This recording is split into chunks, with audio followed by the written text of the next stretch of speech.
La suite de vos anecdotes commençait le 24 novembre 2014, anecdote de la vie d'un ambassadeur, anecdote qui nous avait laissé une très forte impression, et c'est la raison pour laquelle nous souhaitions absolument avoir le second volet.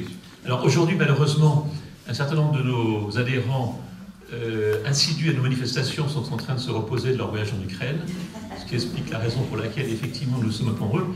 Donc voilà, Monsieur l'ambassadeur de France, nous allons avoir le plaisir de vous écouter pour cette série passionnante de vos souvenirs de la vie d'un ambassadeur. Merci. Monsieur le secrétaire général, mesdames, messieurs, mes amis de Paris, effectivement, je parle devant peu de gens, mais la qualité remplace certainement la quantité dans beaucoup de domaines.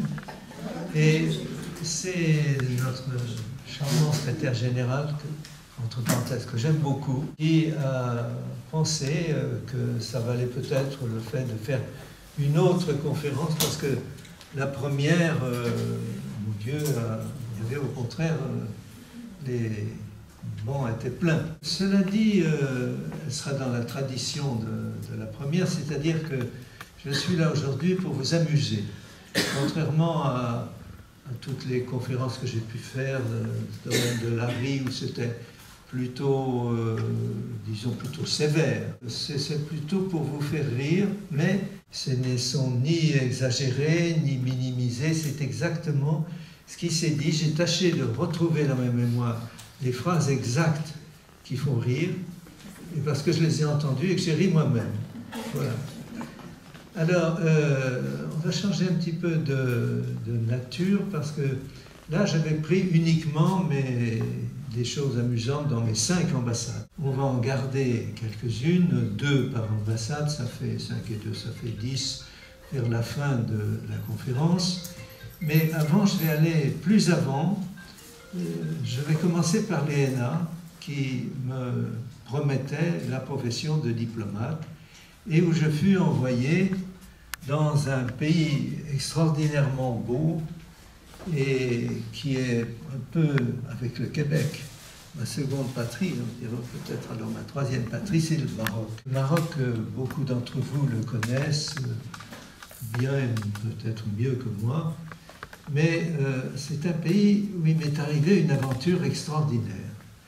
Je me suis marié avec une berbère, une jeune berbère, un mariage provisoire. Pendant la durée de mon passage, ici, à Oufous, ici c'est un petit village qui est entre 2 rivières qui vont se perdre dans le Sahara, le Ris et le Réris, et c'est un paysage absolument fabuleux. Vous avez des sortes de grandes, disons, des grandes falaises en grès rouge qui entourent les fleuves, et en dessous, vous avez la palmeraie, des palmiers, la mer des palmiers, qui évidemment suit le cours des 2 fleuves de Ris et Réris. Et là, il y a un petit poste qui était tenu par un officier des affaires indigènes, comme on l'appelait à l'époque, qui avait été construit de toutes pièces dominant la palmeraie, avec une vue extraordinaire, une piscine en grès rose, magnifique, et dans le fond du parc, une petite chambre avec un grand lit et une douche. Vous allez voir que ça a un intérêt dans l'histoire. Et complètement coupé de la résidence elle-même. Alors, j'arrivais, je ne connaissais pas du tout le Maroc, et même aucun pays musulman, et très peu l'islam. Donc, j'étais émerveillé. Et un beau jour, très vite après mon arrivée, je reçois la visite du gouverneur, pas du gouverneur du Tafilalet, du chef de la tribu des Aït Atta d'Urtob, et qui m'explique ceci. Il me demande si j'étais célibataire. J'avais 24 ans, je dis oui, bien sûr. Eh bien, vous allez pouvoir vous marier avec une jeune berbère. J'ai tombé des nues, parce que n'était pas du tout mon intention de me marier à 24 ans. J'aimais trop les dames pour en prendre une seule à cet âge tendre. Et j'étais un peu décontenancé. Il me dit, non, non, mais ne vous inquiétez pas, c'est un mariage provisoire. Le fki bénit votre union, mais quand vous quittez le tafilalet, vous êtes démarié automatiquement. Alors là, j'ai dit, ça me convient alors. Bien. Ça me convient. Et j'ai accepté. Seulement, on m'a amené 4 épouses. Alors j'ai dit, le nombre est peut-être un peu disproportionné. Et il dit, oui, mais vous pouvez en choisir une seule. Bon. Mais seulement, elles étaient vêtues, on ne voyait que les yeux. Alors c'était... L'une avait des yeux un peu bizarres, celle-là je ne l'ai pas prise, et j'en ai pris celle qui était plus près de moi. Et j'ai eu la main heureuse car c'était une jeune berbère magnifique, très gentille, jolie, agréable. Elle avait tout pour elle. Tout sauf que la nuit de noces s'est passée de façon assez curieuse que je vais quand même vous conter avec la discrétion qui convient. Voilà. Je me mettais en devoir de... Il fait chaud, au Philalet. Nous étions descendus dans la grande chambre qui était en bas de la résidence, et je me suis mis en devoir de lui enlever ce qu'elle avait sur le dos. Mais moi, j'étais habitué aux boutons, aux choses comme ça, mais là-bas, c'était des fibules, et des choses qui s'enfoncent dans l'étoffe, et qui sont... C'était quelque chose de terrible à décortiquer. Je passais un temps exagéré, mais elle se laissait tout à fait déshabiller, tranquillement, avec beaucoup de grâce. Et puis, j'ai pensé qu'il fallait qu'elle prenne une douche. Et j'ai mis en action la douche. Alors là, elle m'a échappé totalement, et elle est allée se réfugier dans un coin de la pièce, recroquevillée, complètement recroquevillée, comme un petit animal sauvage qui a peur. J'étais découragé, et j'ai eu à ce moment-là une idée que je n'hésite pas à qualifier de géniale. Je me suis déshabillé moi-même et je suis entré sous la douche en chantant le régiment de Sambre-Meuse. Le régiment de Sambre-Meuse, etc. Ce qui est évidemment un chant particulièrement joyeux, et ce n'était pas un instrument de supplice. Je ne sais pas ce qu'elle avait imaginé, elle n'avait jamais vu de douche, jamais. Et ensuite, alors elle s'est déployée, exactement comme se déploie une jolie fleur, on a ses pétales. Elle s'est mise debout, puis elle est allée à petits pas jusqu'à la douche, elle a mis son doigt sur le devant de l'eau, l'a retiré, puis etc. Et finalement, elle y est entrée, et elle a trouvé ça si bon qu'elle voulait ne plus en partir. Bon, je passe sur le reste, mais c'est une expérience assez curieuse à faire à 25 ans dans un pays que j'ai appris à aimer beaucoup. Alors, après quelques mois, j'ai dû partir. Elle s'appelait Aïcha. Aïcha, c'est pas original peut-être, mais c'est quand même un nom très usité, car c'est l'épouse préférée du prophète, et il est mort dans les bras d'Aïcha d'ailleurs, et Aïcha est évidemment un prénom très utilisé. Et Aïcha faisait une vie merveilleuse. Elle refusait de se mettre à table avec moi. Curieux, parce qu'une épouse, normalement, elle est à table avec son mari, mais elle allait cueillir des fleurs dans la palmeraie, elle en faisait des sortes de grands, pas de bouquets, mais de, comment diriez-vous? Des guirlandes. Oui, c'est ça. Et puis elle me mettait ses fleurs odorantes pendant que j'étais dans une sorte de paradis. Mais il fallait partir. J'étais nommé dans la région de Meknes, à Moulay Idriss du Zerhoun, qui est la ville sainte, une des villes saintes marocaines les plus importantes. Et c'était là pour faire le remplacement d'un contrôleur civil, car c'était en zone civile. Toutes ces zones-là, des Aitata, des Tachelait, des Aitata ici, et des Tamazirt ici, et des Schleux ici, étaient sous domination militaire. Ça, c'était la zone espagnole, n'était pas française. Et en revanche, tout le reste du Maroc était administré par des contrôleurs civils qui n'étaient pas théoriquement chargés de diriger le pays, mais qui en fait le dirigeaient. Et ce que nous reprochaient beaucoup, et à juste titre, un peu les Marocains. Alors là, je suis parti, j'avais dit à mes Morazni, qu'il fallait préparer mon cheval parce qu'il n'y avait pas de route à ce moment-là.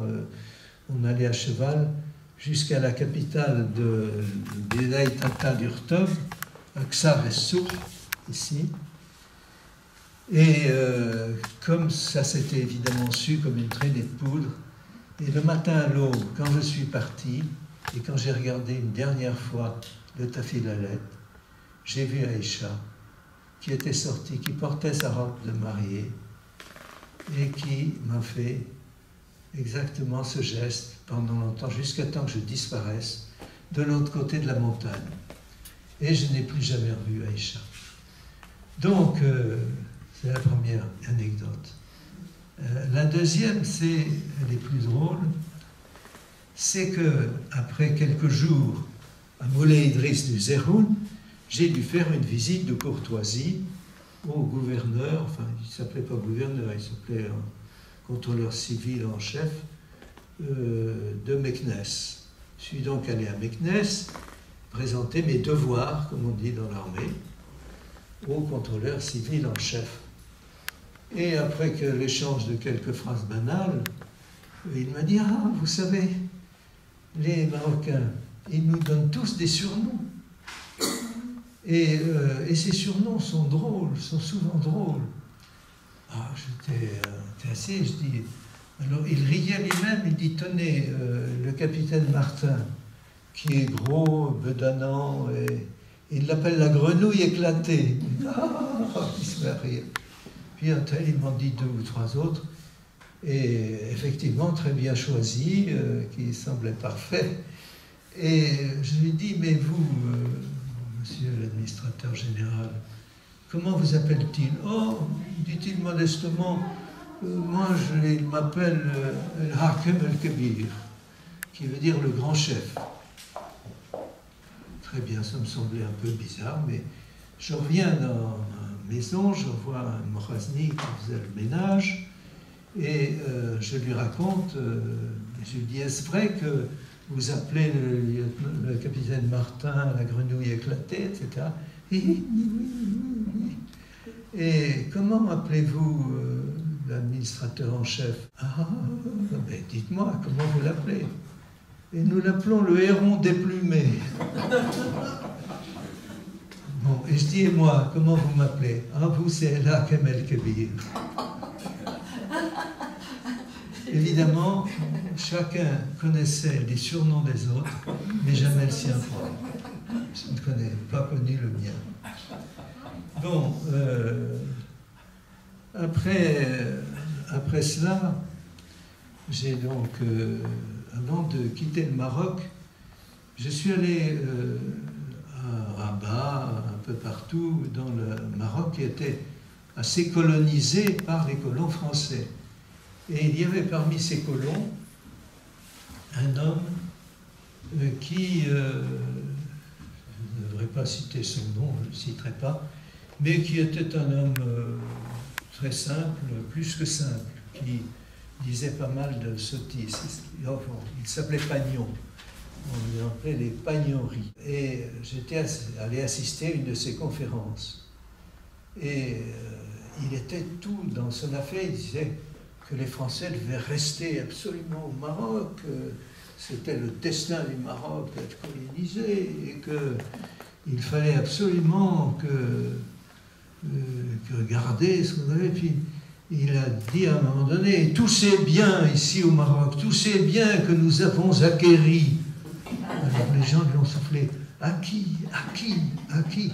À qui? Mais à nous, nom de Dieu !»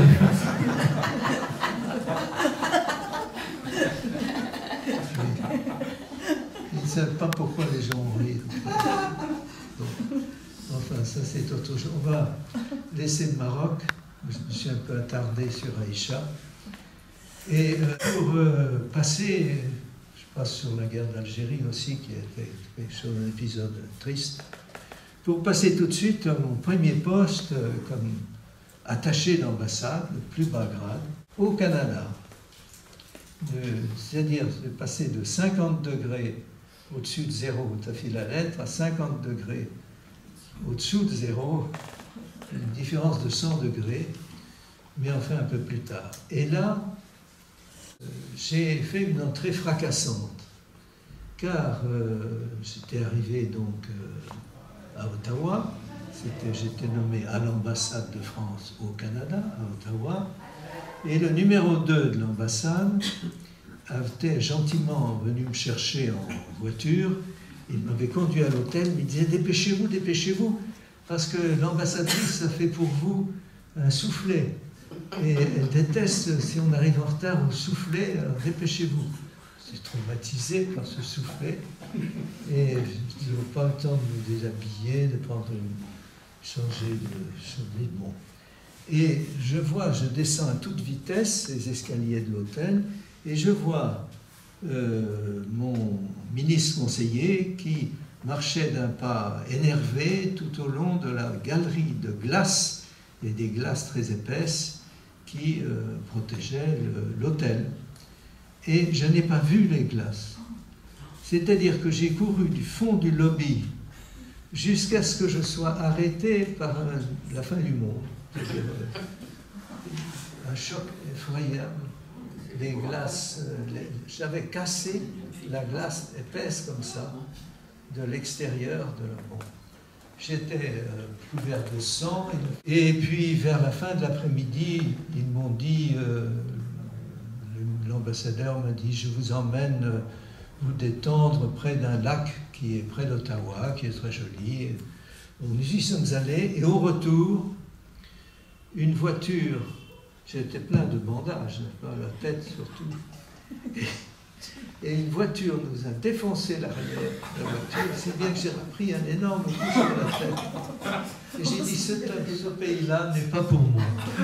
Il faut absolument que je le quitte, parce que c'est terrible, non, très fracassant. Mais je m'y suis habitué très vite, parce que l'ambassadeur qui était Francis Lacoste, entre nous, c'était un des meilleurs ambassadeurs que j'ai connus, remarquable, un homme remarquable, mais un homme, vous l'allez voir, sévère sur le point de la moralité, des convenances, etc., comme sa femme, très sévère l'un et l'autre. Et un jour, on lui annonce l'arrivée de Marguerite Yourcenar. Elle n'était pas encore à l'Académie française, mais il se dit, mon Dieu, pourquoi pas, et il l'invite, mais il avait pris la précaution de dire, vous m'accompagnez, parce que si je m'ennuie, je prétexterai une chose, et puis vous resterez avec elle. Nous arrivons, elle vient, et elle arrive avec une jeune fille, blonde, magnifique. Elle avait déjà un âge certain, alors, Marguerite Yourcenar s'assied sur dans un fauteuil, et cette jeune fille s'accroupit à ses pieds. Et pendant qu'elle parle, Marguerite Yourcenar, qui était très intéressante d'ailleurs, lui caressait les cheveux. Le pauvre Lacoste était scandalisé de voir ce spectacle, qui était assez beau, je dois dire, c'était assez romantique, mais ce n'était pas du tout dans ses cordes. Et quelque temps après, il reçoit une autre demande d'audience pour quelqu'un qui s'appelait la Môme Moineau. Vous avez entendu parler de cette... Oui. La Môme Moineau. Alors, il m'a dit, c'est fini pour les oiseaux. Edith Piaf, Piaf, c'est aussi un oiseau. vous irez tout seul, je ne verrai pas cette personne. Elle n'a pas voulu. Et j'ai vu donc la môme moineau, et j'en conserve aucun souvenir, ce qui n'est pas son avantage. Bon, cela étant, après cette chose, il y a un petit incident que, dans les anecdotes d'Ottawa, je voudrais citer. C'est la femme de Danjard. Peut-être certains connaissent Danjard. Et sa femme, très gentille, une femme exceptionnellement agréable, s'appelait Nanette, on l'appelait Nanette Danjard. Et l'ambassadrice invite les épouses des collaborateurs de son mari, c'est traditionnel. Et il y avait pour monter à l'étage de l'ambassade d'Ottawa, la résidence de France, il y avait des escaliers, ils montaient. Et, telle la statue du commandeur, l'ambassadrice, une femme forte, se tenait au-dessus des marches et attendait la montée de ces dames qui, une à une, arrivaient, posaient leur sac au vestiaire et montaient la marche. Et puis Nanette arrive à monter, mais elle était, comme vous êtes toutes ici, mesdames, elle était en cheveux. En cheveux. Et l'ambassadrice, extrêmement choquée, dit « Ma chère, allez chercher l'autre chapeau que vous avez laissé au vestiaire. » La pauvre Nanette descend les marches, évidemment ne trouve pas de chapeau pour une bonne raison, c'est qu'elle n'en avait pas apporté. Et penaude, elle remonte les marches et disant « Madame, je n'ai pas apporté de chapeau. » Et l'ambassadrice de lui dire « Eh bien, ma chère, retournez chez vous. Vous saurez que quand vous dînez ou déjeunez chez l'ambassadrice de France, vous portez un chapeau. » Comme à la messe à l'époque. Après le chapeau, l'histoire de la pomme. J'étais invité, toujours au Canada, à Ottawa, par l'ambassadrice et l'ambassadeur d'Allemagne, qui faisait un grand dîner, et j'étais dans les lointains, mais je regardais et j'entendais tout, et avec l'ambassadrice avait à sa droite Monseigneur Léger, qui a fait parler de lui plus tard, qui était le cardinal archevêque de Montréal. Et le dîner s'était bien passé, tranquillement, sans problème, quand les services a apporté des pommes. Au Canada, très souvent, on vous offre comme dessert des pommes. Elle apporte des pommes et il sert, comme il était de bon ton, il sert d'abord l'ambassadrice. Et l'ambassadrice s'apprête à prendre une pomme, il fait un grand, ces pommes rouges du Canada qui sont superbes, s'apprête à prendre une pomme. Et Monseigneur lui prend la main, lui empêche de prendre la pomme. Alors elle est très étonnée, elle se retourne, mais pourquoi, Monseigneur, a-t-il? Et il répond d'un ton sépulcral, il répond « Quand Ève eut mangé la pomme, elle s'aperçut qu'elle était nue. » Et effectivement, elle avait un décolleté.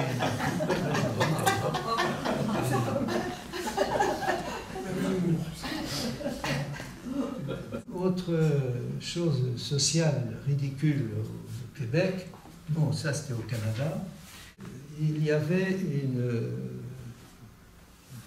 représentation, plutôt une réception, tout simplement, encore à l'ambassade d'Allemagne, qui faisait beaucoup de choses.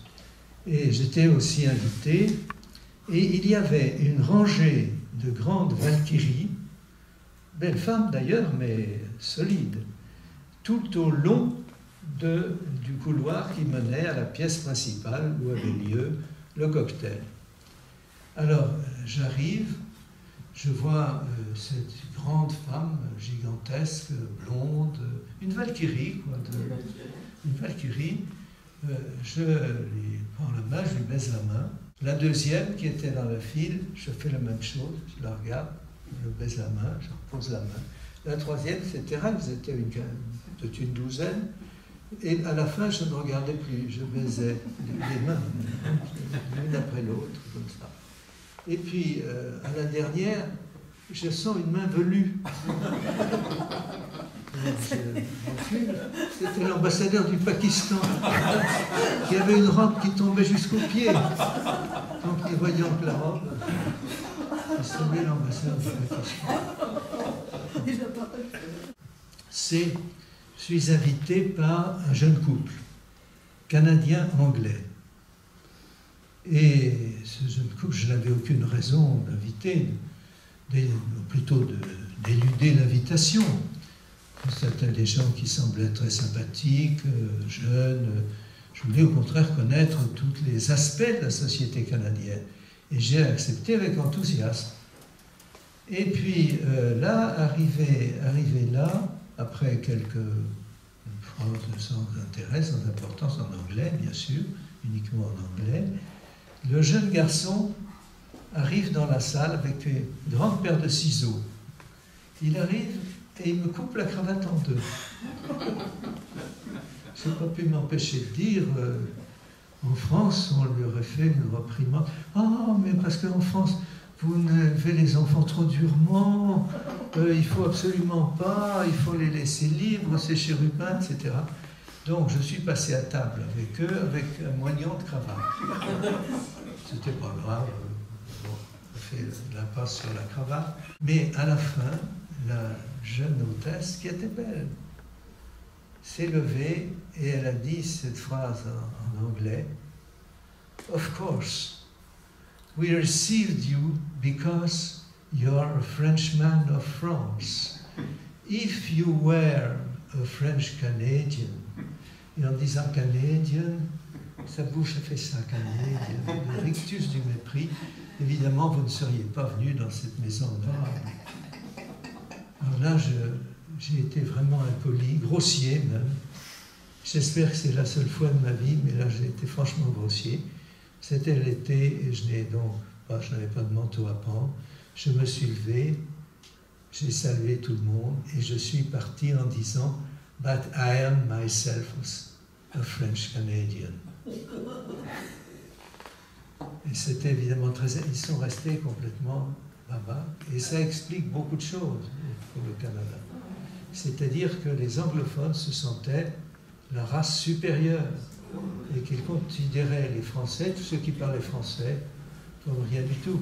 Donc moi, ça m'avait particulièrement choqué parce que j'avais été élevé par une famille d'officiers où la France, c'était tout, et où également la langue française, je pensais un peu naïvement, comme beaucoup de Français, que c'était la plus belle langue du monde, la plus intelligente, la plus savante, la plus harmonieuse, la plus belle du monde. Et voir que le fait de parler français vous faisait rabaisser 2 échelons m'avait véritablement choqué. Laissons donc sur cette image le Canada pour passer maintenant à autre chose, c'est le Kurdistan. Parce que, mais je ne vous en dirai presque rien car je crois que ça vaudrait, mais là je me tourne vers le secrétaire général, ça vaudrait peut-être une séance entière, parce que je crois qu'il y a des choses à dire qui seraient trop longues. Et simplement pour dire que j'ai été éjecté, renvoyé par le secrétaire général, non pas lui, mais le secrétaire général du Quai d'Orsay de l'époque, qui s'appelait Éric de Carbonel, à cause des Kurdes. Parce que, en gros, je dis très en gros, très vite, j'étais chargé de trier ces télégrammes du matin. Il y en avait 200 ou 300. Alors je ne regardais que ceux qui pouvaient l'intéresser. Et un beau jour, je vois un télégramme où il y avait le texte d'un de mes lointains prédécesseurs en Angleterre, Geoffroy de Courcelles, qui disait dans le cadre de l'entente franco-britannique au Proche-Orient, les Anglais nous demandent si nous sommes d'accord pour qu'ils livrent 30 chasseurs-bombardiers Hawker Hunters avec leur chargement de napalm. Or, le napalm, c'est quelque chose d'affreux, ça saute au visage des gens. J'avais vu ce que c'était en Algérie, c'est abominable. Alors, je me suis précipité dans le bureau du secrétaire général en lui disant: la France ne veut pas être coupable d'un génocide, ils font un génocide contre la population civile. La France ne veut pas être coupable. Que les Anglais le fassent s'ils veulent, on ne peut pas les en empêcher, mais nous pas. Il dit: mais de quoi vous mêlez-vous? Vous êtes la Xème roue du char de l'État. Ça m'avait un peu vexé, je dois dire. Non seulement on va dire oui aux Anglais, mais c'est vous qui allez signer le télégramme pour ordre. Éric de Carbonel est un homme très dur, terriblement dur. J'ai dit: je ne ferai jamais une chose pareille. Alors il dit: alors vous pouvez quitter le Quai d'Orsay, c'est pas la peine de revenir demain, je vous chasse, comme on chasse un valet de la comédie, je vous chasse. Alors j'ai dit: monsieur l'ambassadeur, on l'appelait comme ça, il était ambassadeur de France, ce n'est pas demain que je ne reviens pas, c'est tout de suite que je pars. Et je suis resté 8 ans en dehors du Quai d'Orsay. Je pensais donc que les Kurdes m'avaient valu 8 ans de disgrâce. et c'est pour ça que je suis allé combattre avec eux. Mais ça, je le raconterai une autre fois, parce que ce serait trop long ici. Simplement pour vous faire rire, avant de passer dans la zone rebelle des Kurdes, c'était la guerre, j'ai été obligé, j'avais trouvé là 2 jeunes femmes qui voulaient passer aussi au Kurdistan, l'une pour faire un reportage et l'autre pour faire des photos et qui était médecin, pour apporter des médicaments. Et j'ai réussi à gagner Bagdad et on nous a appris à marcher et à se vêtir comme des femmes arabes. Et je me suis déguisé en femmes arabes pour passer, et d'ailleurs ça n'a pas marché. Je vous raconterai ça plus tard. Finalement, ça m'a servi, car le fait de quitter le Quai d'Orsay m'a permis d'être, disons, le conseiller diplomatique de 2 ministres excellents que la France a eus, Alain Perfit et Robert Gallet. Robert Gallet est un meneur d'hommes extraordinaire, des gens à la fois sympathiques, intelligents et qui adoraient les voyages. Donc il m'envoyait faire la prospection avec l'ambassadeur sur place. Je faisais le circuit et je revenais après le circuit choisi avec eux. Comme ça, je voyais 2 fois le pays en question. Et comme ça, on a vu toutes les républiques d'Asie centrale et de Transcaucase, etc. C'était vraiment formidable. Et ça m'a servi finalement, parce que j'ai ensuite été directement ambassadeur sans faire aucun des échelons intermédiaires entre le plus bas et le plus haut des échelons. Mais c'est uniquement par chance et sans le vouloir, mais à cause des Kurdes. Je laisse les Kurdes de côté pour plus tard, et j'en arrive à notre arrivée avec Perfit en Asie centrale, à Bukhara, en Ouzbékistan. Nous étions avec un soviétique qui était chargé de nous cornaquer, comme toujours, dans toutes ces... Il y avait un soviétique, quelquefois 2, là il n'y en avait qu'un. Et nous arrivons en visite Bukhara. Je ne sais pas, peut-être certains d'entre vous sûrement l'ont vu, vous l'avez vu. Superbe, avec une énorme salle où il y a des quantités de tapis de Bukhara, justement, de tapis rouges sombres, qui sont absolument une splendeur. Et il dit, notre accompagnateur dit, du fait du gouvernement soviétique, vous êtes autorisé à choisir un de ces tapis pour votre usage personnel. Moi, j'ai choisi qui était un peu impressionné, un tapis le plus petit, était un petit peu déchiré. Perfit, bien moins discret, en a pris un grand, mais c'était normal, c'était la différence de situation. Et il a commencé à dire ceci, le soviétique. Il a dit quand nos vaillantes troupes, en 1921, sont arrivées en vue de Boukhara, l'émir de Boukhara a dû fuir en Afghanistan. Aujourd'hui, ça ne lui voit pas une grande différence. Et il a dû fuir en Afghanistan, mais il n'avait pas assez de chameaux pour emmener ou ses femmes ou ses tapis. Alors, il a choisi d'emmener ses femmes, comme vous voyez, en laissant sur place ses tapis. Et il a ajouté peu galamment, 60 ans après, les femmes n'ont plus tellement d'intérêt ou de valeur, alors que les tapis ont pris une grande valeur. Alors on était choqués quand même de comparer les femmes et les tapis. Et alors Perfide se penche à mon oreille et me dit « Qu'auriez-vous fait à la place de l'émir ?» Alors moi, je faisais quelques borborigmes. Et il dit « Eh bien moi, j'aurais roulé les plus belles femmes dans les plus beaux tapis. Je serais gagné l'Afghanistan. » On a fait aussi d'autres excursions. La seconde balade, c'était en Kirghizistan. La Kirghizie est un lieu vraiment magnifique. C'est là où on mange le plus mal au monde. On vous sert des yeux de mouton qui sont encore dans leur globe oculaire, on vous les descend, et les yeux ne se coupent pas avec le couteau, donc il faut les avaler. C'est l'horreur. On fait glisser ça par du rémis, c'est-à-dire du lait de jument aigre, que Perfide buvait comme du petit lait. C'est pire que l'huile de ricin, c'est abominable. Mais à part ça, il y avait quelque chose d'agréable.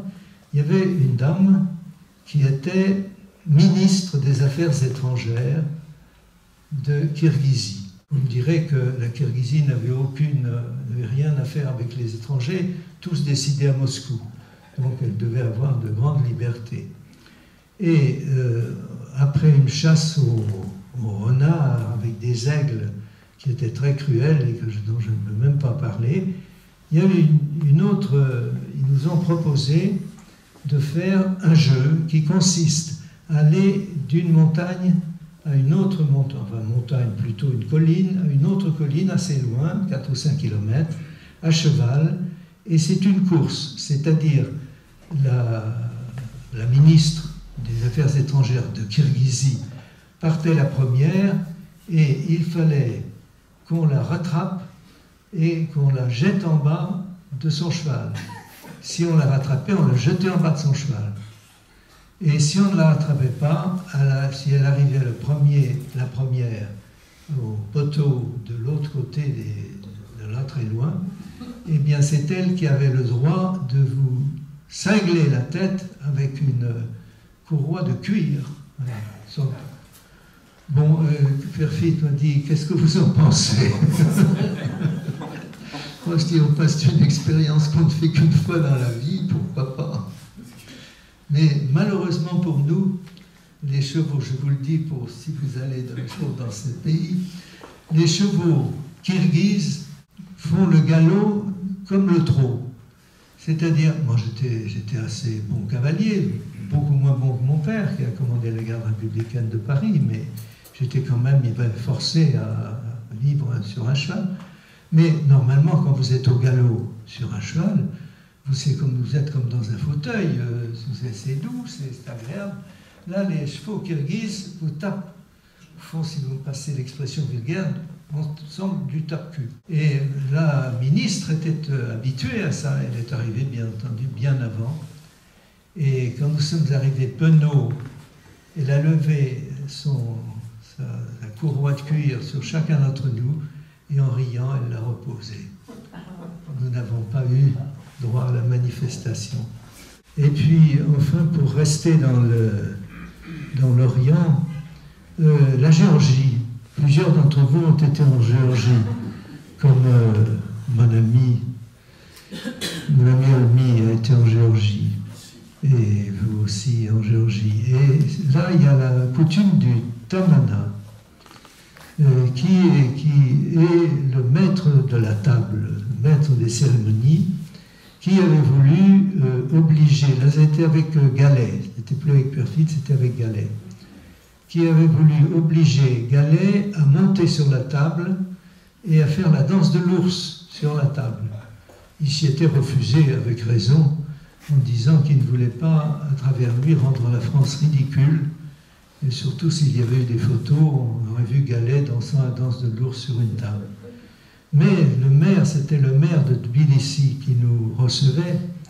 Et ce maire nous a dit la chose suivante, qui était absolument ahurissante, car nous avions des guides soviétiques qui parlaient le russe et probablement le géorgien, mais pas le français, pas du tout le français. Et il le savait.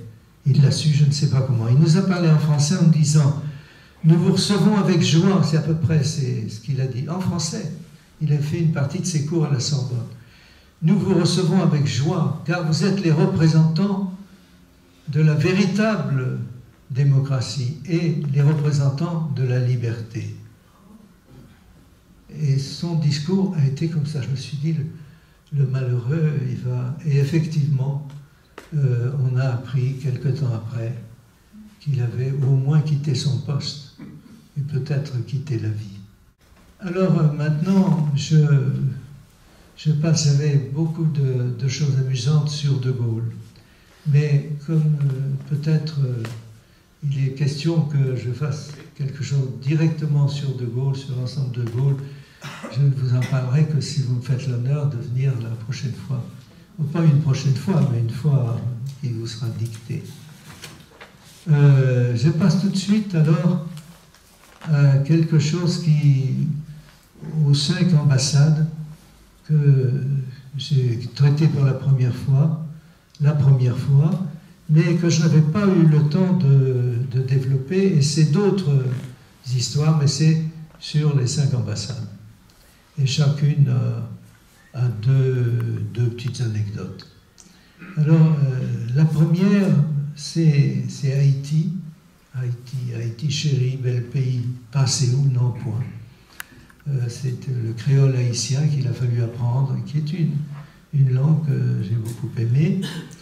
Et là, j'arrivais, et c'était vraiment magnifique, car, je l'ai peut-être dit la dernière fois, la résidence était, il y avait une piscine de grès rose, il y avait un petit temple de l'amour en marbre blanc, et la villa était comme une villa de Autant n'emporte le vent, vous savez, avec une salle de bal au fond, pour toi, au-dessus de la résidence. Et je venais d'arriver, ma femme, j'étais seul, ma femme était allée accoucher notre premier enfant en France, et je me trouvais seul et dans un univers très agréable. Et c'était un samedi, j'avais été le matin au bureau, mais le samedi après-midi, je voulais me reposer. J'étais sur un fauteuil, près de la piscine, et arrive une jeune fille, une haïtienne, et je me trouvais seul et dans un univers très agréable. Et c'était un samedi, j'avais été le matin au bureau, mais le samedi après-midi, je voulais me reposer. J'étais sur un fauteuil, près de la piscine, et arrive une jeune fille, une haïtienne, qui avait passé la garde en bas. Je ne sais pas ce qu'elle avait dû raconter aux gardes, elle était montée toute seule, et elle me salue, je la salue, bien sûr, je la fais asseoir sur le petit temple qu'on appelait temple de l'amour, je la fais asseoir là, et je fais apporter du thé. Bon. Et puis elle me dit qu'elle est de l'université de médecine de Port-au-Prince.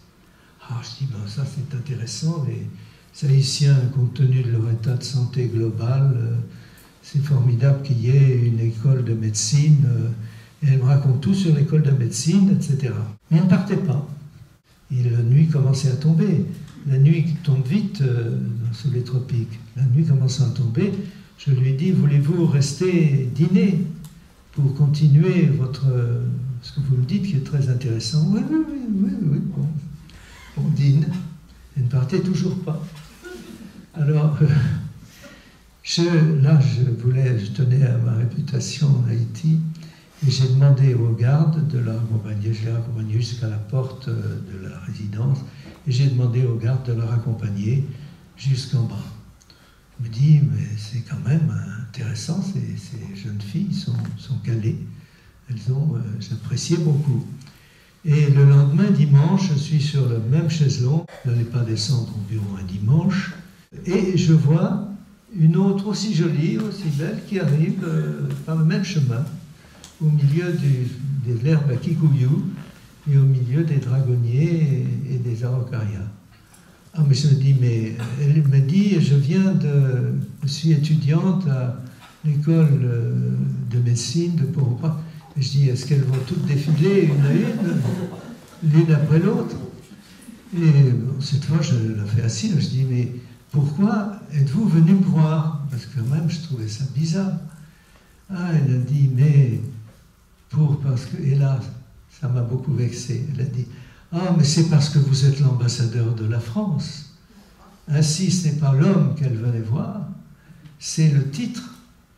Et s'il y avait eu un poteau avec un chapeau à plumes sur le poteau, ça aurait été la même histoire. Elle venait. Et je ne me souviens pas d'avoir été aussi désagréablement flatté. Bon.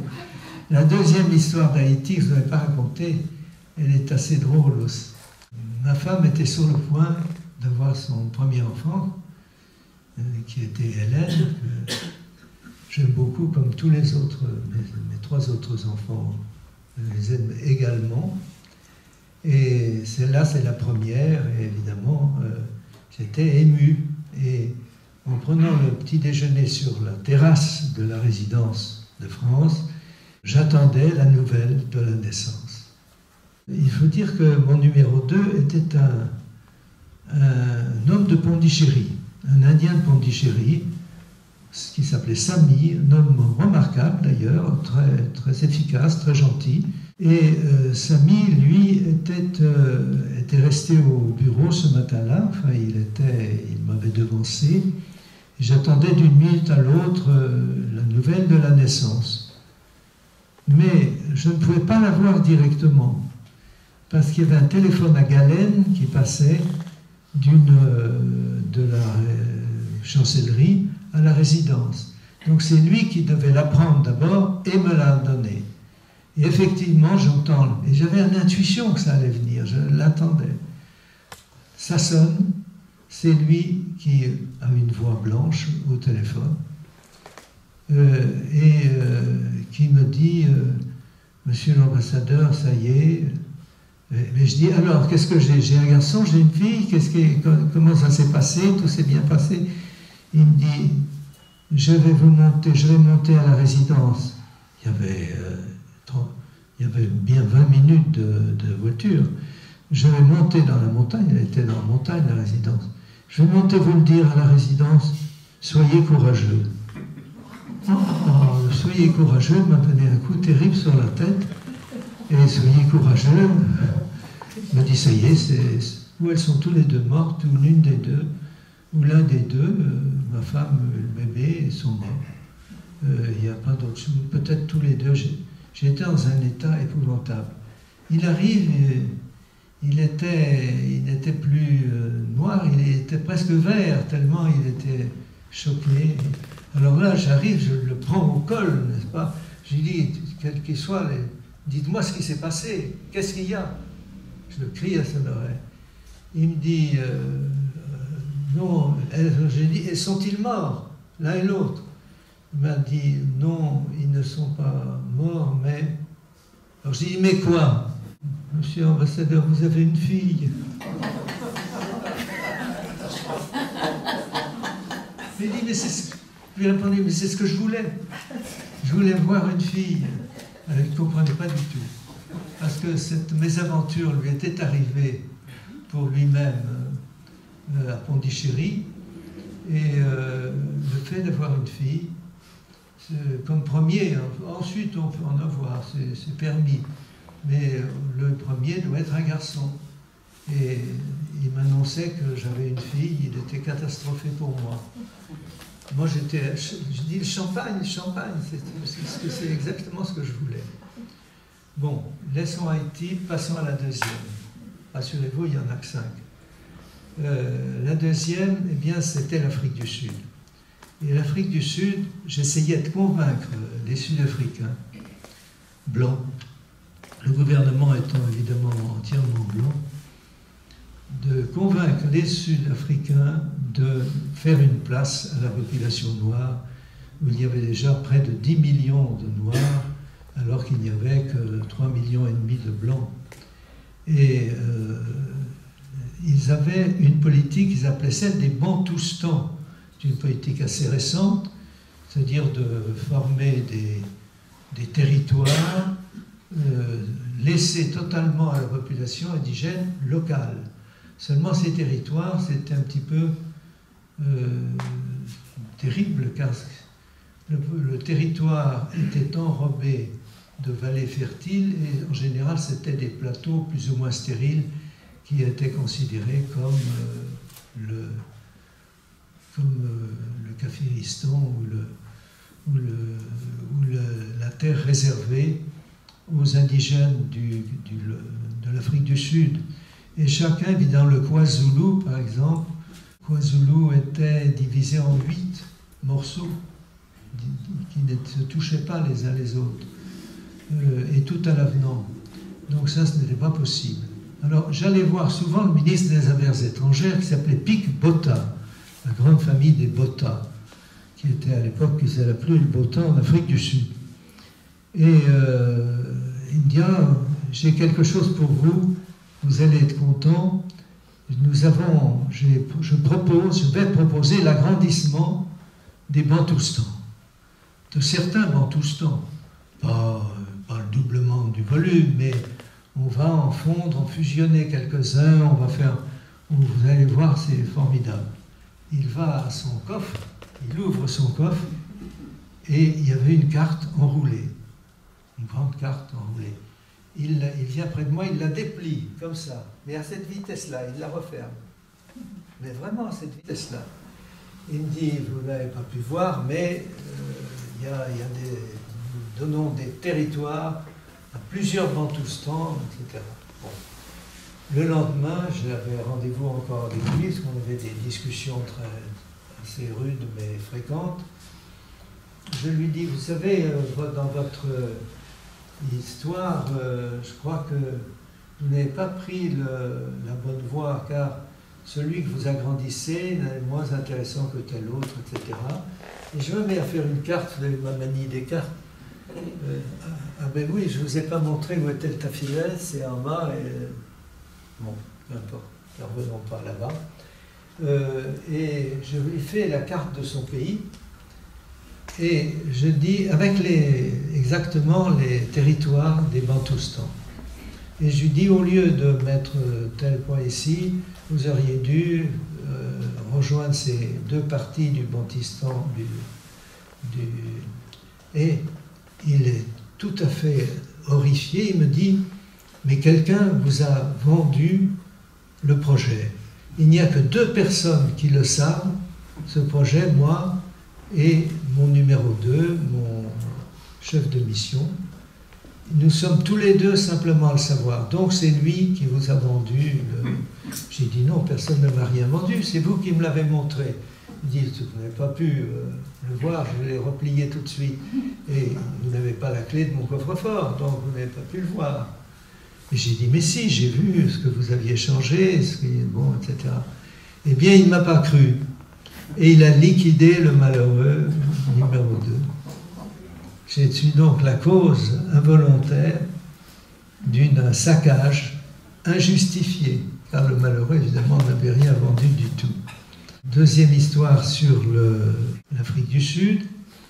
Un Africain du Sud qui avait le goût de la littérature, et qui est Brighton Bach, qui est assez connu en France, avait été arrêté et il avait pris 9 ans de prison pour être venu disons, de façon illégale en Afrique du Sud, soi-disant pour fomenter la révolution, etc., car il était très contre le gouvernement de l'époque. Il avait 9 ans de prison. Et comme il avait épousé une Française, d'origine indo-chinoise d'ailleurs, j'ai été autorisé à aller le voir. C'était un homme remarquable. Nous devions parler en afrikaans. J'avais appris la langue, ce qui n'est pas difficile, c'est un créole hollandais. Et parce qu'il y avait quelqu'un qui venait pour prendre les notes de tout ce que nous disions. Et à un moment donné, il était en train d'écrire un livre sur Paris, sur ses souvenirs de Paris. Et il me dit, il cesse de parler afrikaans, et il me dit en français, mais où débouche la rue de Seine? J'hésite après quelques secondes, j'hésite, mais je dis, je pense que c'est sur la Seine. Et puis on continue à dire 2 ou 3 fois. Celui qui écrivait, le cafeteur, se dresse et dit l'audience est terminée, et ramène le pauvre Brighton dans sa cellule, car il ne parlait pas le français. Et ils ont dû s'escriver enfin parce qu'il s'était enregistré, ou ce qu'il avait bien pu me dire en disant où débouche la rue de Seine. Bon, laissons l'Afrique du Sud et passons au Brésil. Alors au Brésil, c'est une particularité du président Mitterrand de faire éclater les lampes. Est-ce que vous connaissiez ce don qu'avait Mitterrand? C'est quelque chose d'extraordinaire, vous n'allez pas me croire. Mais à chaque fois que Mitterrand venait quelque part, il y avait au moins une fois où les lampes claquaient. Partout. Et ça s'est révélé jusqu'à Paris, où quand il a fait le mariage de son beau-fils, ma femme m'a dit, tu vas voir que les lampes, c'était un grand hôtel parisien, elles ont claqué également.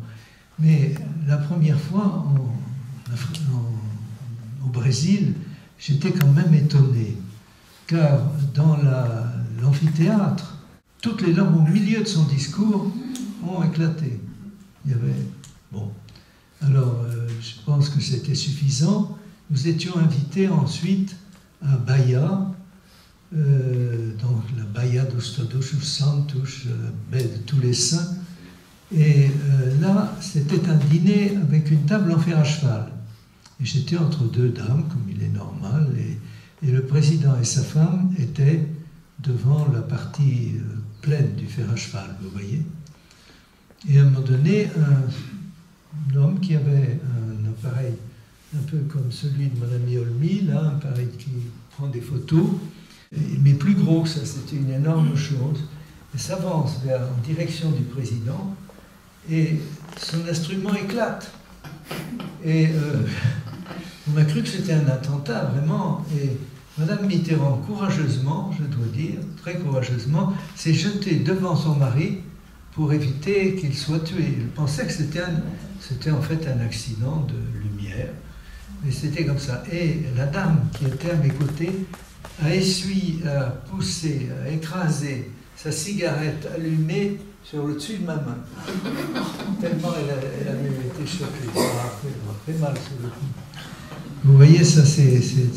Effectivement, et plus tard, je l'ai vu au Japon, même chose. Une fois, il a reçu Benazir Bhutto à la résidence de France. Benazir était dans une robe magnifique, blanche, superbe. Elle était vraiment criblée de flash des journalistes. Et quand elle est entrée, j'ai dit à ma femme, tu vas voir, les lumières vont claquer. Heureusement, il y avait à la droite, juste à la droite, après la porte de l'ambassade, il y avait un petit salon où lui, heureusement, n'a pas éclaté. Mais quand Benazir a franchi le seuil pour se rendre au devant de Mitterrand, toutes les lumières de la première partie de l'ambassade se sont arrêtées. C'est quand même une chose extraordinaire. Et puis au Brésil, il y a une plage dont je ne vous ai jamais parlé, une île plus exactement, l'île de Carapuça, qui veut dire la capuche.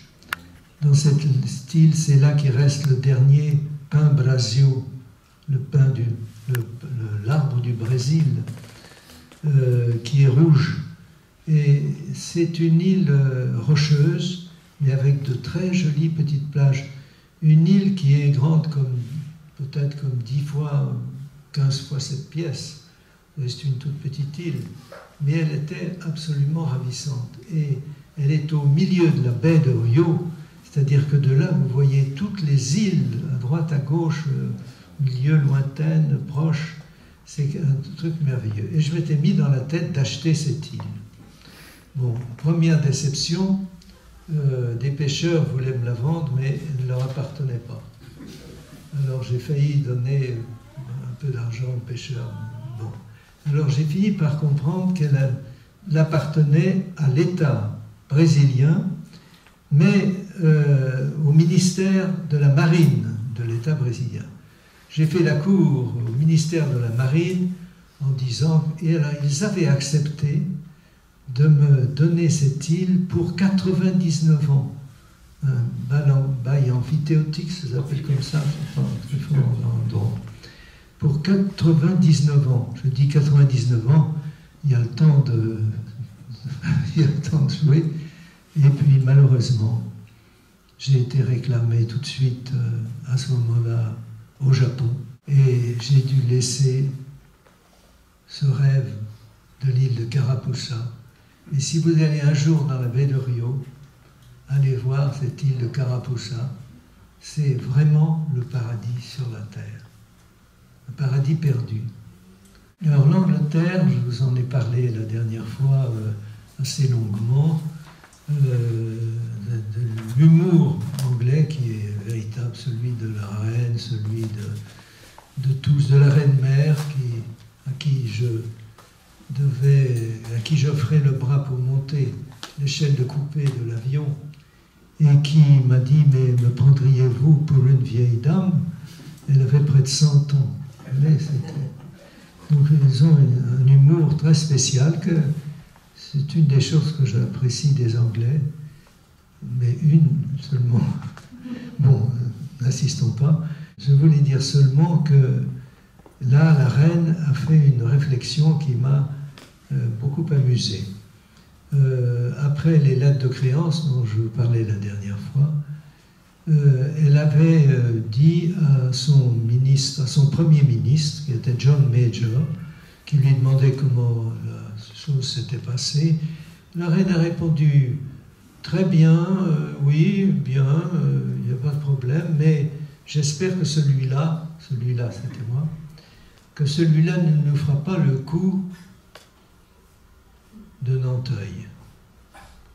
Alors, bon, et le lendemain, donc, de créance, j'ai fait la visite protocolaire au Premier ministre, il me raconte ça. La reine m'a dit, j'espère que celui-là ne vous fera pas le coup de Nanteuil. J'ai demandé, mais qu'est-ce que c'est que le coup de Nanteuil? Parce qu'il y a différentes sortes de coups possibles. Eh bien, la reine a répondu, il a osé accepter d'être ambassadeur aux États-Unis après avoir été ambassadeur auprès de ma personne. Ça montre que la reine se prend toujours pour la reine non seulement de Grande-Bretagne, mais les dominions d'au-delà des mers, et qu'elle est au fond le successeur de la reine Victoria, qui, elle, à juste titre, se proclamait comme la plus grande puissance de l'Europe. Mais aujourd'hui, ce n'est plus le cas de la Grande-Bretagne. Ce n'est plus le cas de la Grande-Bretagne. Et la meilleure preuve, c'est que quand j'étais au Quai d'Orsay, à la direction d'Amérique, j'ai vu l'ambassadeur d'Argentine, c'était le moment de l'affaire des Malouines, dont vous avez sûrement conservé le mémoire, qui est venu me voir, et la première phrase qu'il a dite de façon glorieuse, « Nous venons de tordre la queue du vieux lion britannique. » Donc je lui ai dit d'abord, il n'est pas si vieux que ça, le lion, et puis il a des dents, mais les dents sont atomiques, donc vous voyez bien de faire un peu plus attention. Mais Madame Thatcher n'était pas loin de penser aussi qu'elle était la maîtresse du monde comme Premier ministre de Grande-Bretagne. Donc c'est très symptomatique de cet orgueil britannique qui a des justifications, car c'est un pays qu'on peut admirer. Par exemple, pendant la guerre, ils ont été extraordinaires, mais qui n'est plus le premier pays du monde. Et si on m'avait proposé les États-Unis après Londres, j'aurais dit oui. Mais ça, je ne l'ai pas répété.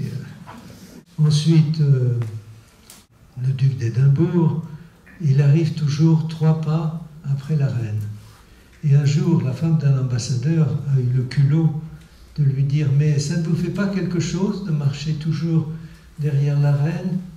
Et il a répondu avec pas mal d'esprit « Non, au contraire, on visite souvent les pays chauds, et être derrière elle, ça me fait de l'ombre. »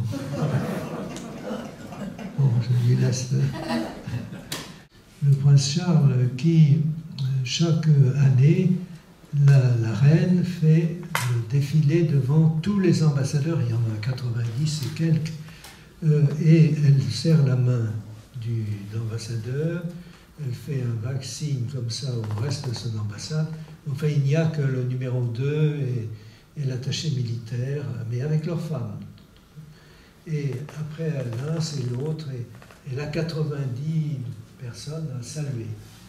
Et derrière, à 3 pas justement, se déplace le duc d'Édimbourg et encore derrière le couple futurement royal, mais qui ne le sera pas du moins dans cette perspective, c'est-à-dire Diana et son mari.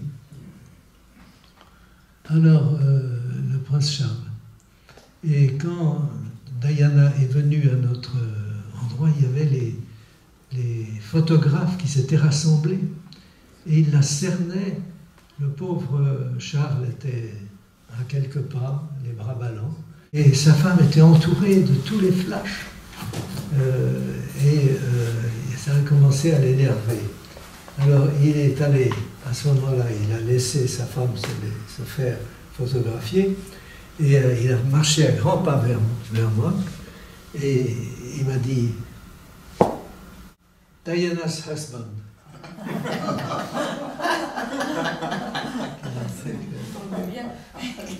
Il avait imité Kennedy, je crois. Il avait fait la même chose. Diana elle-même. Et c'était l'équipe des 6 nations, des 5 nations à l'époque. Maintenant, je crois qu'ils sont 6 au rugby, avec l'Italie. Tout le reste, c'était les 5 nations. Et j'avais été invité à regarder le match France-Galles, évidemment, puisque Diana, comme princesse de Galles, était pour les Gallois et moi pour les Français. Et nous étions logés, on m'avait dit, vous êtes dans une petite loge qui domine le stade et qui est vraiment une petite chose. Vous êtes collés à la Diana, à la princesse Diane. Et moi, je me gambergeais, n'est-ce pas? Je dis la femme la plus belle du monde, qui adore les femmes. Je gambergeais terriblement. Je me dis, ça va passer un moment extraordinaire, vraiment à côté d'elle. La femme la plus belle du monde, c'est une photographie que j'ai présentement à la campagne. Mais enfin, j'ai été déçu.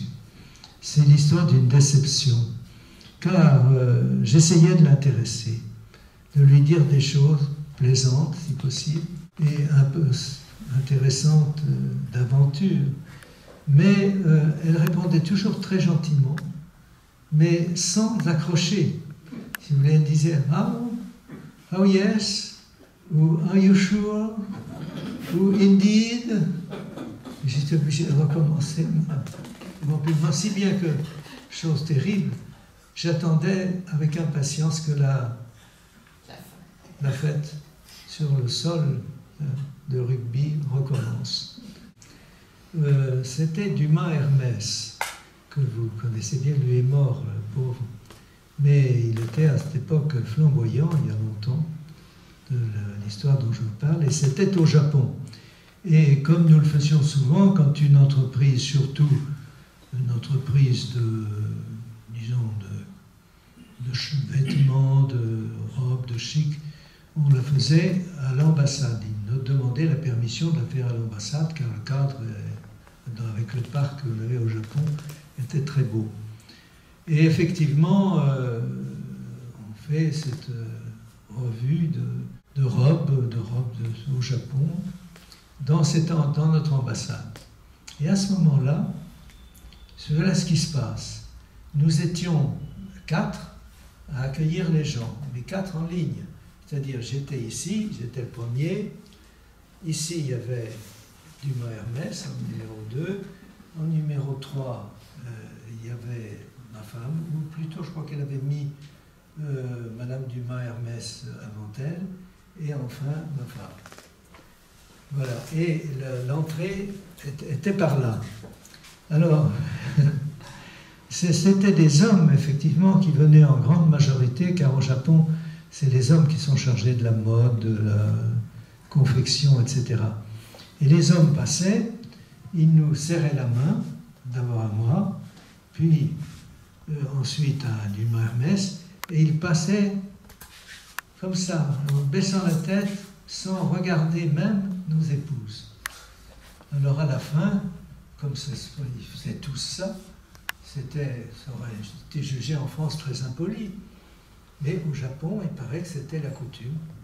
Mais l'une des 2 dames, je ne dirai pas laquelle, a fait une réflexion en disant « Oh, c'est quand même énorme, ces Japonais, ils passent leur temps à nous sauter. » Puis elle a rougi, la personne en question a rougi, et puis parce que tout le monde, beaucoup de gens avaient entendu, et tout le monde riait sous cap, riait en douce.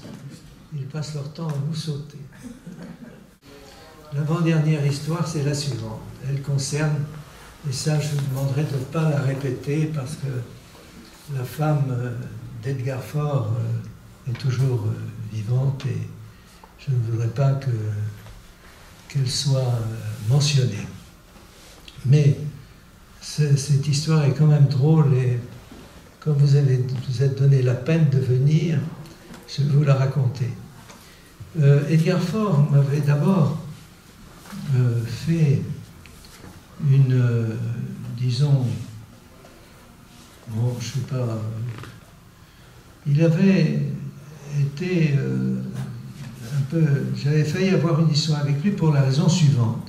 Quand j'étais à Harvard, à l'université d'Harvard, pour avoir le diplôme, il y avait eu un grand mess à Harvard, n'est-ce pas, avec tous les présidents et les anciens présidents, les professeurs, etc.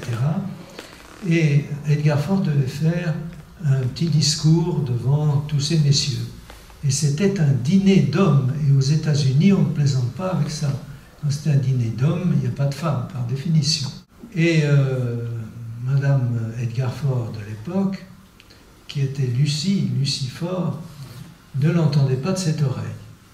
Elle voulait à Harvard assister au dîner des hommes à Harvard. On lui a fait comprendre, le consul général et moi-même, que ce n'était pas possible, qu'on n'enfreindrait pas la tradition de faire ce dîner uniquement d'hommes.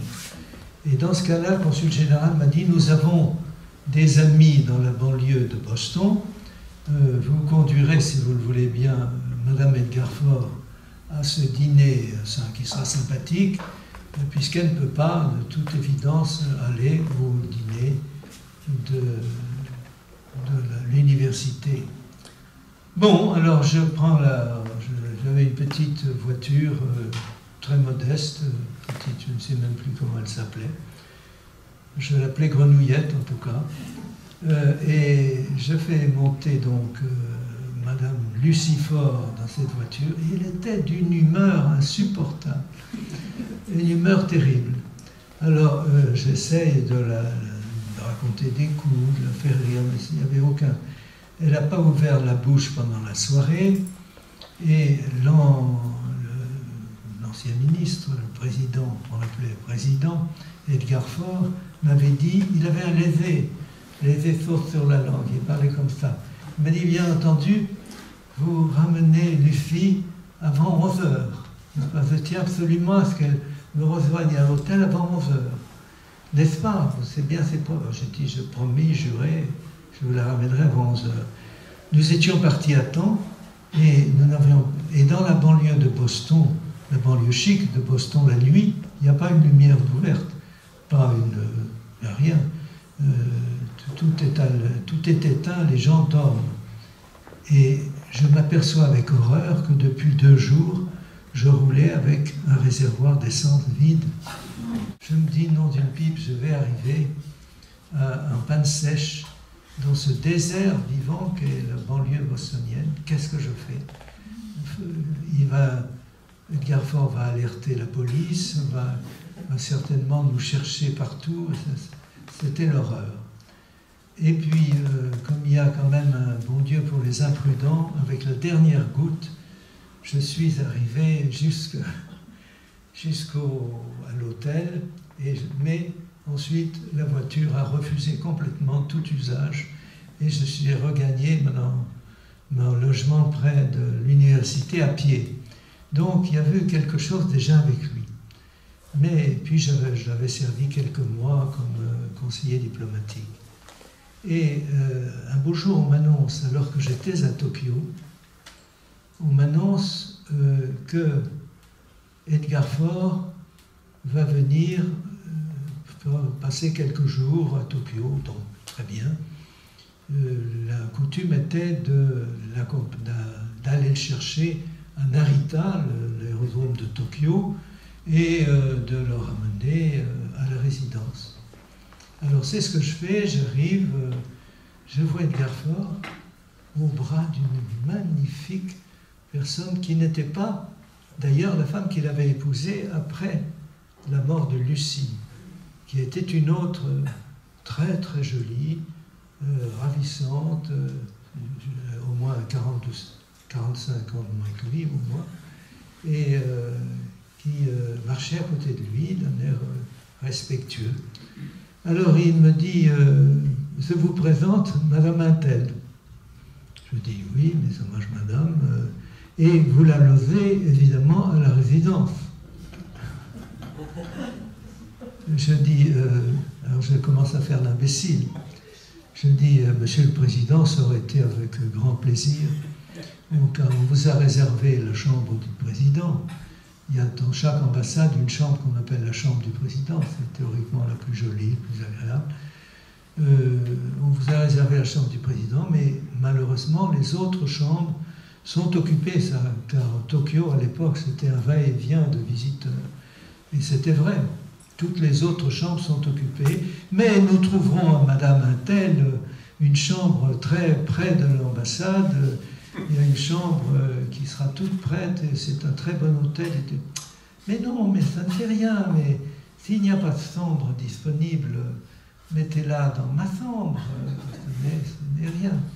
Alors je continue à faire l'imbécile, et je dis, mais Monsieur le Président, ce serait à la rigueur possible, mais malheureusement, il n'y a qu'un lit.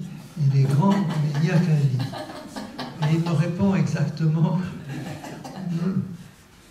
Dorin, je vous prenais jusqu'à présent pour quelqu'un d'intelligent, mais j'avais révisé mon jugement. L'avoir dans mon lit, c'est juste ce que je veux.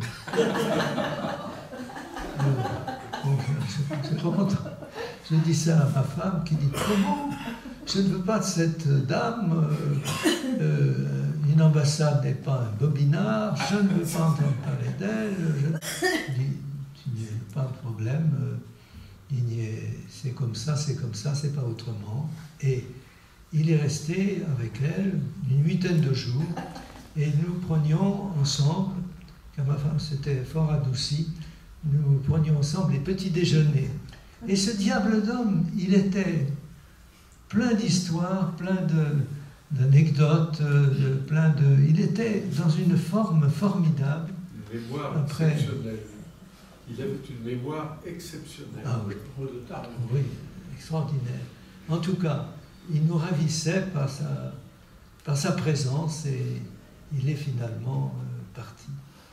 Et il est mort malheureusement, mais sans qu'il y ait de cause à effet avec ces liaisons diverses. Il est mort quelques mois seulement après. Et maintenant, la dernière de toutes, la dernière histoire, c'est celle où je suis au Conseil d'État. Après Londres, j'ai été nommé au Conseil d'État, comme conseiller d'État, en service extraordinaire. Ce n'est pas le conseiller qui est extraordinaire, c'est le service. Et là, il y en a une que, oui, on pourrait en dire beaucoup sur le Conseil d'État, mais il y en a une qui est vraiment que je trouve très amusante, bien qu'elle soit macabre, mais vous allez voir. C'est l'histoire d'une trahison conjugale d'un des membres du Conseil d'État dans les années 47, 48, 50. Il avait une bonne amie en ville, à Paris, ou plusieurs, l'histoire ne le dit pas, et il rentrait, il lui fallait trouver un prétexte pour rentrer tard chez lui. Et il avait trouvé un prétexte assez futé, la commission du Péloponnèse. Personne n'a jamais su ce que c'était que la commission du Péloponnèse. Elle a peut-être existé, mais il disait, cette commission du Péloponnèse nous prend très tard dans la nuit, et c'est pour ça que je reviens à 11h du soir, parce qu'on a travaillé. Vous voyez, d'ailleurs, je suis vraiment, je suis fatigué, on a travaillé à cette commission du Péloponnèse. Mais au bout d'un certain temps, la blague de la commission du Péloponnèse semblait quand même un peu risquée. Il s'est dit, il faut que je trouve autre chose. Et il avait trouvé quelque chose qui était encore plus fort que la commission du Péloponnèse. Il avait dit que dans la section du Conseil d'État, le Conseil d'État est divisé en sections, dans la section, quand un des hommes de la section meurt, tous ses confrères passent la nuit suivante à son chevet, c'est-à-dire lui dans son cercueil, avec une torche ou une bougie à la main pour honorer sa mémoire. Et, comme par hasard, les hommes de la section mouraient de temps en temps. En fait, ils ne mouraient pas, mais aux yeux de cet homme, ils mouraient. Oh, il faut absolument que j'aille... cette nuit, je vais passer la nuit auprès de ce brave tel qui avait une cirrhose du foie. Évidemment, il n'a pas tenu le coup, mais ça va être dur, mais je vais passer la nuit debout avec ma chandelle, etc. Et bon, alors ça prenait parce que ça avait l'air de couler de source. Il disait c'est une coutume du Conseil d'État. À un moment donné, l'homme en question, l'homme qui avait inventé tout ce charivari, meurt lui-même à son tour, mais meurt vraiment. Et on le met donc dans le cercueil, et puis sa femme aussitôt téléphone à tous les gens de la section en disant à chaque fois qu'il y a eu un mort, mon mari est venu le quitter, je vous demande absolument, elle a dit à corps et à cri d'aller le veiller, mon mari est mort, vous allez aller le veiller ce soir, je demande à tous de veiller, je saurai ceux qui ne sont pas venus, je me plaindrai, etc. Et tous ont accepté de venir, mais la mort dans l'âme, c'est le cas de dire qu'ils faisaient un froid de canard, ils avaient leur bougie à la main, et c'était la pleine nuit, et il faisait froid avec toutes ces bougies. Et dans cette atmosphère glacée, et sombre, et triste, et lugubre, on a entendu l'un d'eux qui disait seulement une phrase. « Ah !» en regardant le cercueil. C'est « Ah, l'animal !»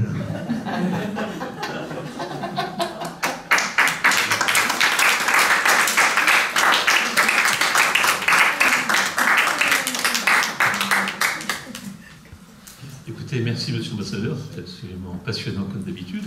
Est-ce qu'il y a des questions?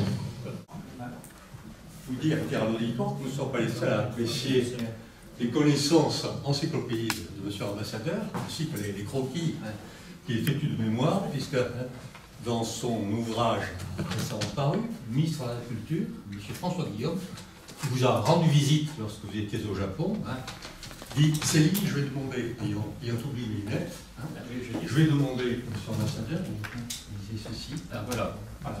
Notre tournée asiatique se terminait par le Japon. Ceci, elle a écrit un bouquin autobiographique de François Guillaume, qui était le ministre de l'Agriculture de la France.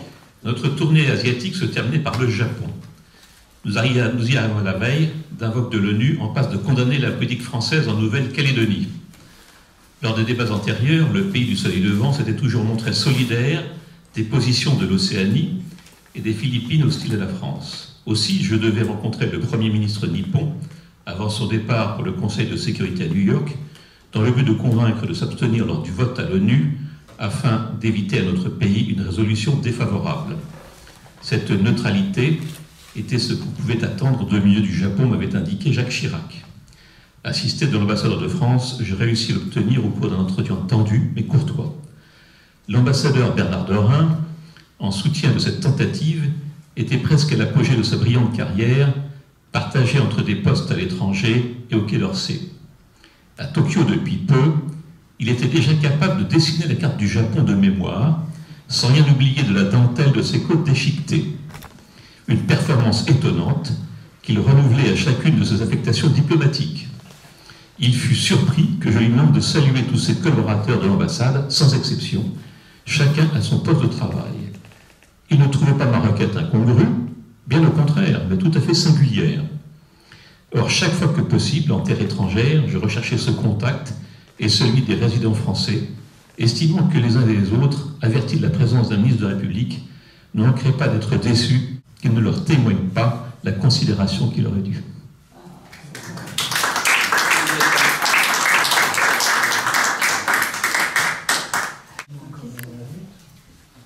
Je dois vous avouer que je m'étais beaucoup intéressé au Napoléon noir d'Haïti, de son domaine de l'époque, tout ça en ouverture. Puisque l'aïeul d'un de mes concitoyens était le procureur. Le procureur est dans la hiérarchie des plantations un peu au-dessus du régisseur. Le procureur est celui qui a la procuration, qui peut rester en justice à la place du propriétaire. Et donc, tout ça en ouverture a été l'empereur noir d'Haïti à l'époque. C'était une colonie extrêmement prospère. Je voudrais savoir si, à l'heure actuelle, c'est encore la figure emblématique d'Haïti. Tout ça en ouverture. Tout ça en ouverture, oui, c'est le grand homme d'Haïti. Bien sûr, c'est le libérateur d'Haïti. Et il a une grande place pour les Haïtiens. Il est enterré, comme vous le savez, en France, à la frontière suisse, là, dans un fort, dans une forteresse. Et j'avais eu l'idée de ramener les cendres de tout ça à l'ouverture en Haïti, car je trouve que ça aurait été une bonne chose qu'il dorme dans sa terre maternelle. Car c'était un grand homme un peu orgueilleux, certes, il disait le premier des Noirs ou le premier des Blancs, en s'adressant à Napoléon. Mais c'est un homme remarquable. Mais alors je suis allé sur place et on m'a dit que les corps des gens qui étaient dans cette forteresse étaient jetés à même le sol et recouverts de terre, et qu'on ne pourrait pas on ne trouverait que des squelettes. Alors, je me vois, c'est pas pour, je voulais bien ramener un squelette, mais c'était une chose malhonnête que de rapporter n'importe quel squelette, sans être certain que ce fut le fameux chef d'Haïti. Donc, j'ai dit, j'en suis tiré d'une certaine façon, mais qui n'était pas complète. J'ai dit, je vais ramener de la terre de cet endroit-là, la terre où il est enterré. Et j'ai effectivement ramené en Haïti une grosse jarre de terre disons une jarre transparente, et où il y a vraiment la terre du fort de Joux, où il a terminé sa vie comme prisonnier. Et c'est une erreur de la France d'avoir pas, car plus tard, Haïtiens ont gagné la bataille de Vertières et l'armée napoléonienne a dû partir. Et s'il y a en Haïti des noms polonais, c'est que pas mal de soldats polonais de la Grande Armée, qu'on lui a envoyé, je ne sais pas comment, en Haïti, sont restés finalement sur le sol. Mais d'Haïti, on pourrait dire beaucoup de choses. Beaucoup de choses. Mais ensuite, Haïti a même annexé la République voisine et pendant une quarantaine d'années, Saint-Domingue. Et l'ensemble, de toute façon, s'appelait l'île de Saint-Domingue. Mais Haïti, c'était la partie française de Saint-Domingue, l'autre étant espagnol. Quel est votre meilleur souvenir, ambassadeur? Le meilleur souvenir, celui le souvenir que vous appréciez le plus de toute votre vie d'ambassadeur. Il y en a beaucoup, mais c'est celui qui vous a le plus marqué. C'est peut-être quand j'ai obtenu de Pompidou l'aide en Haïti, pour sauver ces gens qui étaient misérables. Pompidou, je crois l'avoir raconté ça la fois dernière, c'est ça qui m'a le plus marqué, car les gens se promenaient avec toujours très propres, très léchés, mais avec des trous sur la poitrine, avec des tricots qui étaient ouverts. Et je dis un jour, mais comment ça se fait qu'ils ne se promènent pas torse nu? Ce serait mieux que d'avoir des loques sur eux. Et la jeune peintre haïtienne m'a répondu, qui était la femme d'un des coopérants français, d'un docteur, m'a dit, mais vous n'y pensez pas, il vaut mieux qu'ils portent ça, car pour eux, ça veut dire la liberté, d'avoir quelque chose sur la poitrine. C'est les esclaves noirs qui n'avaient rien sur la poitrine, qui devaient être torse nu. Donc, je suis donc parti vers le président Pompidou avec la volonté d'obtenir quelque chose pour Haïti. Et j'ai obtenu finalement le FACS, c'est-à-dire le FAC, le Fonds d'aide et de coopération. Le FAC, plus exactement. Le FAC. Et pour ce FAC, je peux dire que j'ai eu beaucoup de mal encore, après avoir eu de Pompidou lui-même l'assurance du FAC, de le faire entrer en pratique, car il y avait au comité directeur du FAC le parlementaire du FAC, qui s'y opposait totalement. Il disait, j'ai entendu même dire, vous n'aurez jamais un sou pour ces sauvages, ce qui m'a révolté, parce que les Haïtiens, la dignité humaine n'a pas une question de race ou de langue, c'était quelque chose d'épouvantable. Et puis j'ai fini par l'amadouer de la façon suivante, car il recalait à chaque fois que je présentais la candidature de la route de Jacmel. Si vous traversez un jour Haïti, c'est, je crois, la plus belle route d'Haïti, parce qu'elle grimpe sur la montagne enlacée, elle descend sur Jacmel, qui est une petite ville magnifique, qui était beaucoup abîmée par le tremblement de terre, mais qui reste magnifique. Et donc, vous avez la possibilité d'aller sur Jacmel. Je vous le conseille vivement, parce que j'ai trouvé que cet homme il devait avoir un point faible. Et son point faible, c'était la chasse. C'était un grand chasseur. Alors je l'ai invité à chasser le crocodile sur les terres de la route que je prévoyais pour Jacmel. Et il a tué 7 crocodiles. Ces pauvres crocodiles, il en a tué 7, et je le vois encore les mettant la peau des crocodiles dans la voiture, à l'arrière de la voiture. Alors quand cette route a été terminée, je suis parti avant qu'elle ne se termine pour prendre les affaires francophones au Quai d'Orsay. Mais quand elle s'est terminée, nous y sommes revenu avec Gallet une fois. Et les Haïtiens voulaient l'appeler de mon nom, la route Bernard Dorin. J'ai dit c'est absurde parce que les ambassadeurs passent, il y en a eu au moins 5 ou 6 après moi, déjà. Mais l'amitié doit rester, alors il faut l'appeler route de l'amitié. Et effectivement, elle s'appelle aujourd'hui officiellement la route de l'amitié, qui joint Port-au-Prince à Jacmel.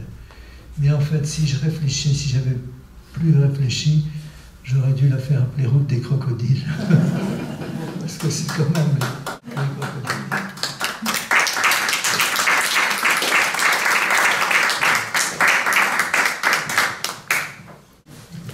Eh bien, merci beaucoup, Monsieur l'ambassadeur de France. Je voudrais dire que nous aurons le plaisir de vous écouter à nouveau le 16 septembre 2015 sur le thème de Dash, sa vraie nature. Donc le 16 septembre à la rentrée. Et nous cherchons à organiser, alors si vous êtes d'accord, un petit déjeuner pour que vous puissiez nous parler en tant que témoin de l'histoire, de vos souvenirs de De Gaulle. Pour l'instant, le titre, c'était De Gaulle, et vous nous parlerez notamment du Québec, Canada, et de De Gaulle, vive le Québec libre. Voilà. Merci encore, Monsieur l'ambassadeur de France. Nous avons été, une fois de plus, passionnés, charmés par vos talents incontestables de conteur, et nous garderons en mémoire Aïcha, un certain nombre de bonnes anecdotes. Merci beaucoup. Merci encore.